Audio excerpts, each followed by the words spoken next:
Good morning to all of my dear student. JK classes for IIT medical में आप लोग सभी का स्वागत है।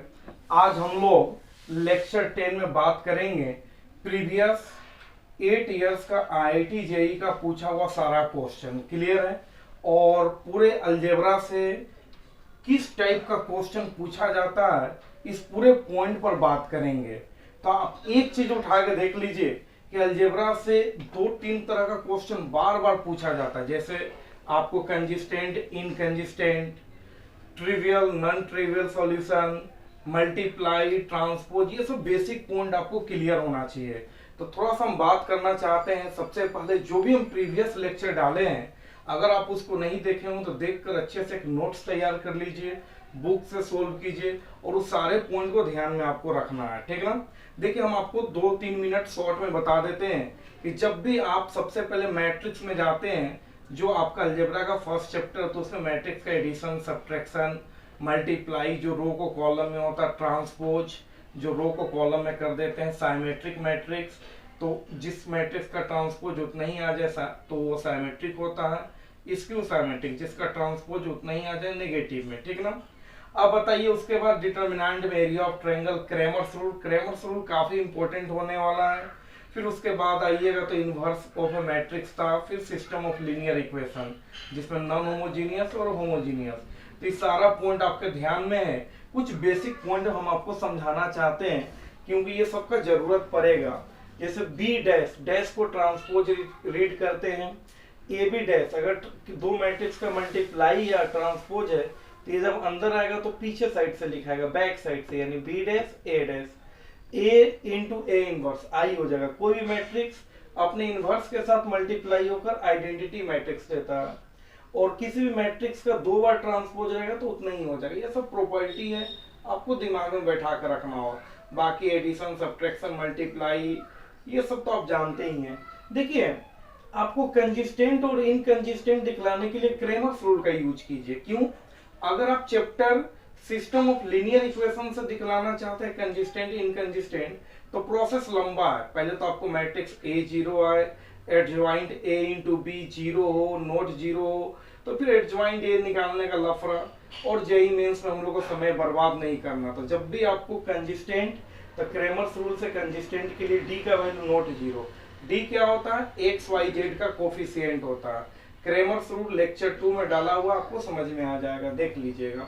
और इनकंसिस्टेंट के लिए डी 0 होना चाहिए। डी मतलब एक्स वाई जेड का कोफिशिएंट। ठीक ना? तो कंसिस्टेंट और इनकंसिस्टेंट के लिए क्रेमर्स यूज कीजिएगा जेई मेंस के लिए। ठीक ना? अब बताइए, होमोजीनियस में आपको इसके पीछे वाले लेक्चर में डिस्कस किए। डिटर्मिनेंट ए नोट 0 है तो ट्रिवियल सॉल्यूशन होगा।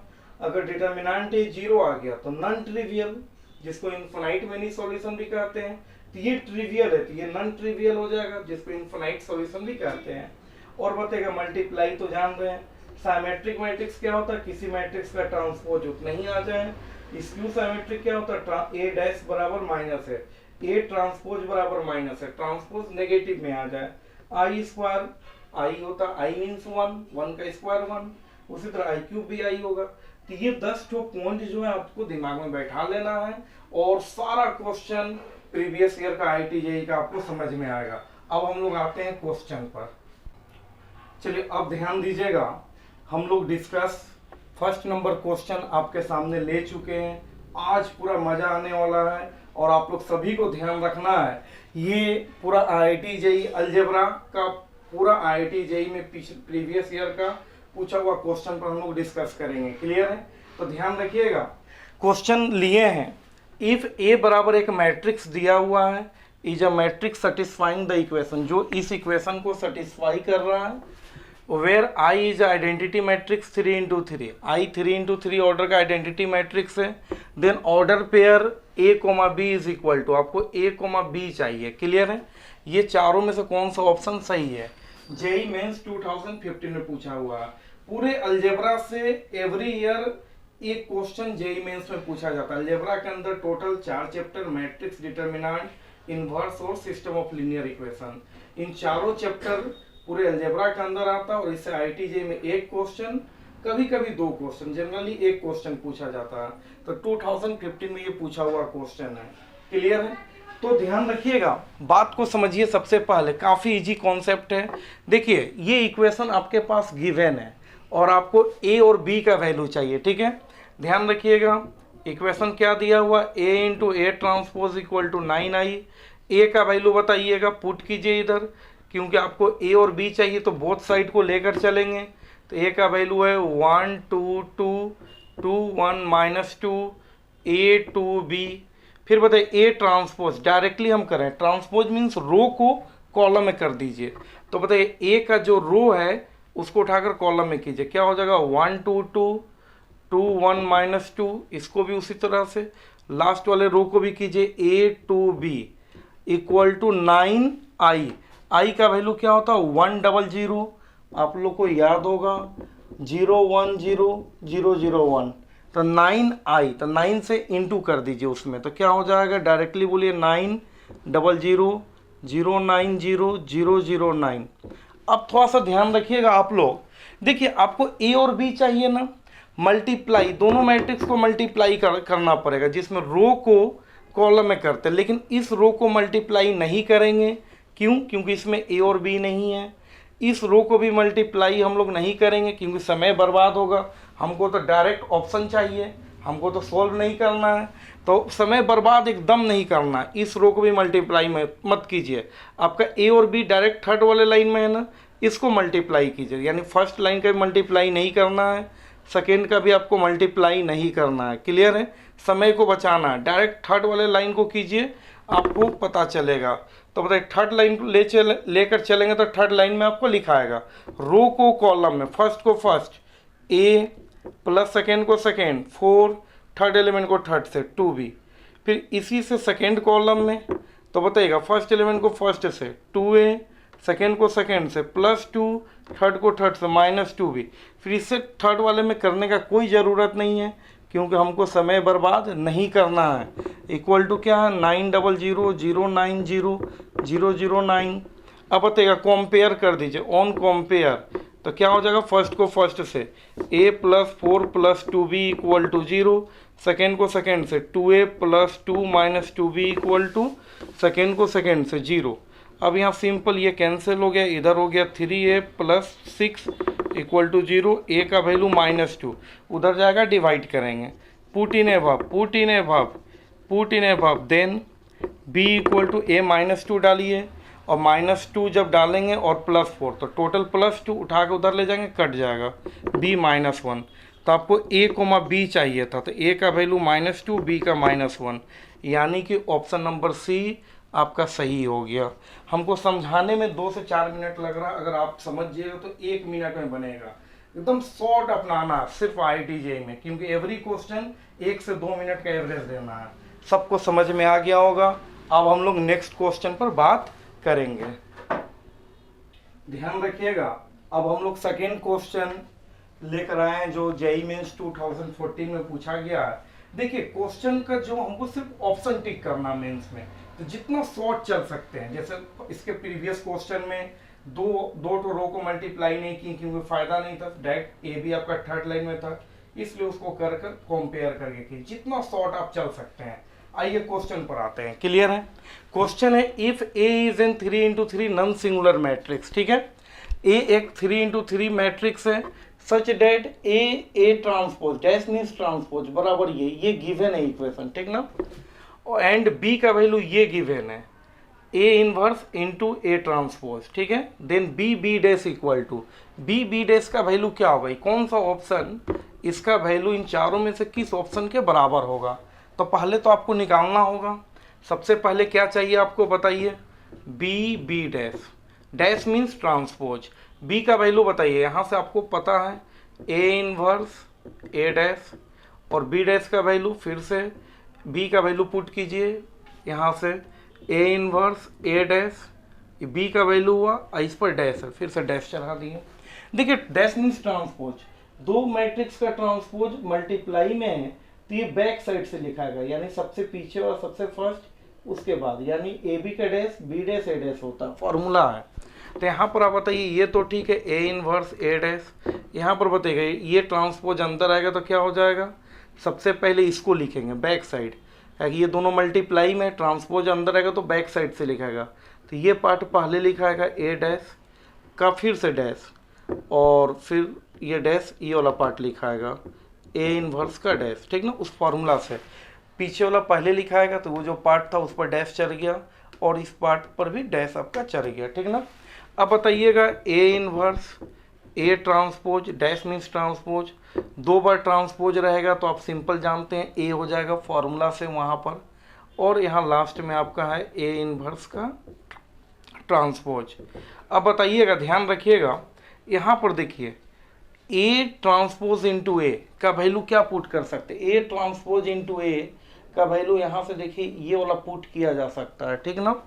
तो A inverse A transpose into A का वैल्यू हम पुट करेंगे वहाँ से, तो क्या हो जाएगा ए डैश, और ये जो पार्ट है उसको रहने दीजिए, ठीक ना। अब बताइएगा, ध्यान रखिएगा, ये दोनों को एक साथ पेयर बनाइए, ये दोनों को एक साथ पेयर बनाइए। ए इनवर्स इंटू ए क्या हो जाएगा, ये आई हो जाएगा, क्योंकि ए इनवर्स का मतलब 1/a कट कर आई, ठीक ना। ये पेयर आपको समझ में आ गया।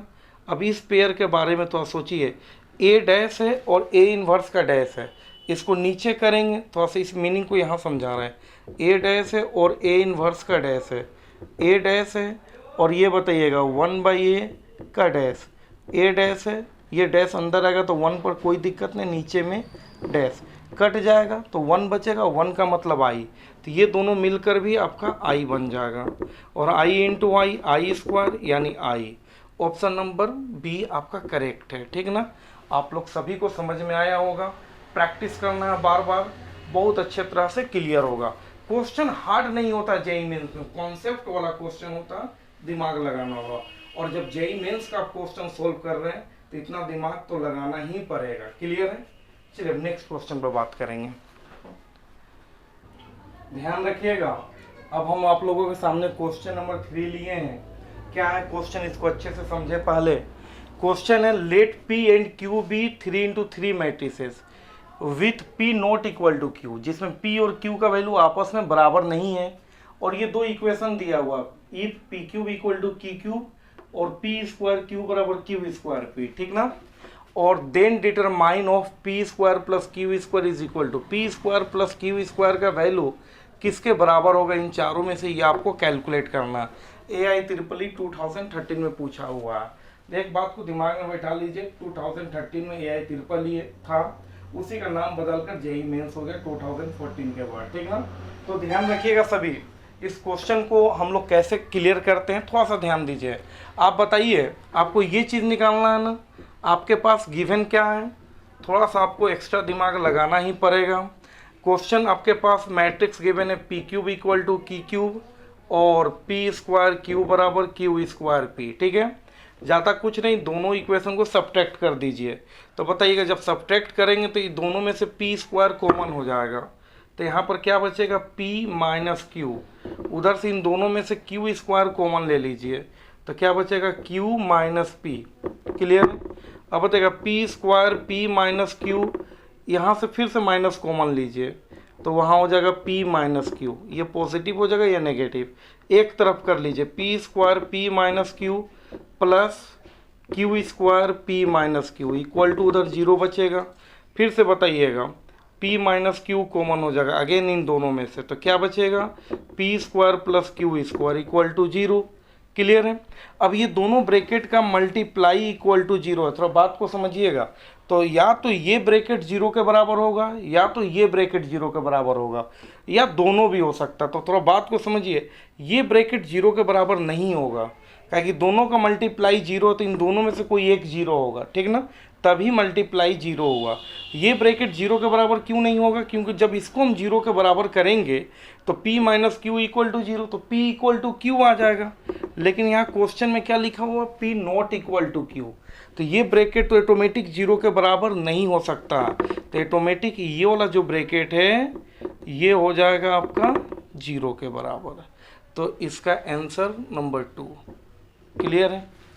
नेक्स्ट क्वेश्चन, चलिए ध्यान दीजिएगा। अब हम लोग बात करने जा रहे हैं क्वेश्चन नंबर 4 पर। क्या है क्वेश्चन, इसको समझिए। देखिए, सबसे पहले हम आपको बताएं, इससे पहले बताएं 2013 फिर 2014 बताएं, 2015 का पूछा हुआ क्वेश्चन बताएं, अब 2016 का पूछा हुआ क्वेश्चन है। हर साल अलजेब्रा से एक ही क्वेश्चन पूछा जाता है। अलजेब्रा के अंदर 4 चैप्टर आता है जिसका सारा लेक्चर हम यूट्यूब में डाल चुके हैं। उससे मेंस में एक ही क्वेश्चन पूछा जाता है। क्वेश्चन बार बार वही पैटर्न है, consistent, inconsistent, trivial, non trivial, multiply, transpose, ये सब पैटर्न। तो बस उस सारे बात को दिमाग में बैठ रखिए, मजा आएगा, एक भी क्वेश्चन नहीं छूटेगा। क्वेश्चन क्या है देखिएगा, क्वेश्चन है the system of linear equation. System of linear equation दिया हुआ है, 3 इक्वेशन आपको गिवन है, क्लियर है। और ये तीनों, एक बात याद रखिए, राइट हैंड साइड तीनों का 0 है, मतलब होमोजीनियस है, क्लियर है। और लिखा हुआ है जो non trivial solution. Non trivial solution का मतलब काफ़ी इंपॉर्टेंट है। होमोजीनियस के लिए 2 सिचुएशन होता है, ट्रिवियल और नॉन ट्रिवियल। अगर ट्रिवियल बोलेगा तो डिटरमिनेंट है नॉट इक्वल टू 0 लेकर चलेंगे, कैलकुलेशन हो जाएगा। नॉन ट्रिवियल बोलेगा तो डिटरमिनेंट है 0 लेकर चलेंगे। यानी कि ये नॉन ट्रिवियल सॉल्यूशन, इस क्वेश्चन के पास नॉन ट्रिवियल सॉल्यूशन है। और इसके पास पूछा जा रहा है कि exactly 1 value of lambda, lambda का वैल्यू कितना होगा, सिंगल वैल्यू होगा या 2 वैल्यू होगा या 3 वैल्यू होगा या मेनी, बहुत सारा वैल्यू होगा, ये कैलकुलेट करना है, ठीक ना। काफ़ी इजी है, थोड़ा सॉल्यूशन पर ध्यान दीजिए। देखिए नॉन ट्रिवियल सॉल्यूशन जैसे दिमाग में आया, आपको समझ में आ गया कि determinant A equal to 0, clear है। डिटरमिनेंट ए मीन्स क्या होता है, coefficient of x Y z. बताइएगा 1 लेमडा -1, सेकेंड वाले लाइन में बताइएगा लेमडा -1 और -1, लेमडा -1 थर्ड लाइन का coefficient 1 1 minus lambda equal to कितना, 0। अब इसको क्या कीजिएगा आप, एक्सपेंड अलोंग R1 और इसको सोल्व कीजिएगा तो आपको फाइनली आएगा lambda cube minus lambda equal to 0, clear है। कैलकुलेशन हम आपको यहाँ समझा देते हैं, ध्यान रखिएगा। जब एक्सपेंड अलोंग R1 करेंगे तो फर्स्ट एलिमेंट को टेक करेंगे, कॉलम रो बंद, इसको लिए माइनस सेकेंड एलिमेंट को टेक करेंगे, कॉलम रो बंद, फिर वही प्लस थर्ड एलिमेंट को टेक करेंगे, कॉलम रो बंद, ऊपर से मल्टीप्लाई माइनस नीचे से, इन सभी जगह पर बाकी इनटू करेंगे तो देखिएगा लेमडा से लेमडा कैंसिल हो जाएगा और 1 से 1 कैंसिल हो जाएगा, तो बचेगा लेमडा क्यूब माइनस लेमडा और राइट हैंड साइड 0, क्लियर है। अब बताइएगा लेमडा कॉमन ले लेंगे तो लेमडा स्क्वायर -1 इक्वल टू 0, तो एक बार फर्स्ट पार्ट 0 तो लेमडा 0, सेकेंड पार्ट 0, तो यहाँ से लेमडा 0 और यहाँ से लेमडा स्क्वायर बराबर 1, तो लेमडा बराबर +-1 +1 -1, तो 0 1 -1, टोटल लेमडा का 3 वैल्यू आया, यानी exactly 3 value of lambda. Option number C आपका करेक्ट आंसर हो गया, क्लियर है। अब नेक्स्ट क्वेश्चन ध्यान रखिएगा, क्वेश्चन नंबर 5 जो 2017 में पूछा हुआ है, इससे पहले 16 में पूछा हुआ क्वेश्चन पर भी बात की, उससे भी पहले और भी बात की है। देखिए क्वेश्चन क्या है, ध्यान रखिएगा। क्वेश्चन है if S is the set of distinct value of A. S क्या है, सेट है, ए का वैल्यू का सेट है, ठीक ना। For which the following system of linear equation, ये 3 इक्वेशन दिया हुआ है, लीनियर इक्वेशन, ठीक ना, has no solution. No solution का मतलब ये ध्यान रखिएगा, ये राइट हैंड साइड नंबर है तो ये आपका नॉन होमोजीनियस इक्वेशन है। और नो सॉल्यूशन मतलब एक्स वाई जेड नहीं निकल रहा, और एक्स वाई जेड नहीं निकल रहा मतलब इनकंजिस्टेंट है। इसका मतलब क्या होगा, इनकंजिस्टेंट, ठीक ना। तो हम आईटी जेई का बात कर रहे हैं तो इसको क्रेमर्स रूल से हम लोग क्रेमर्स रूल के रूप से देखेंगे। तो इनकंजिस्टेंट के लिए क्या होता है, determinant equal to 0, D equal to 0, clear है। क्योंकि नो सॉल्यूशन मींस इनकंजिस्टेंट। जब एक्स वाई जेड नहीं निकलेगा तो इनकंजिस्टेंट होता है, और जब एक्स वाई जेड निकल जाएगा तो कंजिस्टेंट होता है, ठीक ना। यहाँ साफ साफ लिखा हुआ no solution. No solution means x Y z नहीं निकलेगा, और नहीं निकलेगा का मतलब हो गया इनकंजिस्टेंट। क्या हो गया, इनकंजिस्टेंट, ठीक है। यानी इनकंजिस्टेंट के लिए जैसे कंजिस्टेंट और इनकंजिस्टेंट बोला, हम लोग क्रेमर्स रूल में मूव करेंगे। डी इनकंजिस्टेंट में क्या होगा, डी बराबर 0 लेकर चलेंगे। तो बताइए यहाँ क्या होने वाला है, डी बराबर 0। D means determinant. Determinant Cramer's rule lecture 2 में हम पूरा समझाएं, देख लीजिएगा।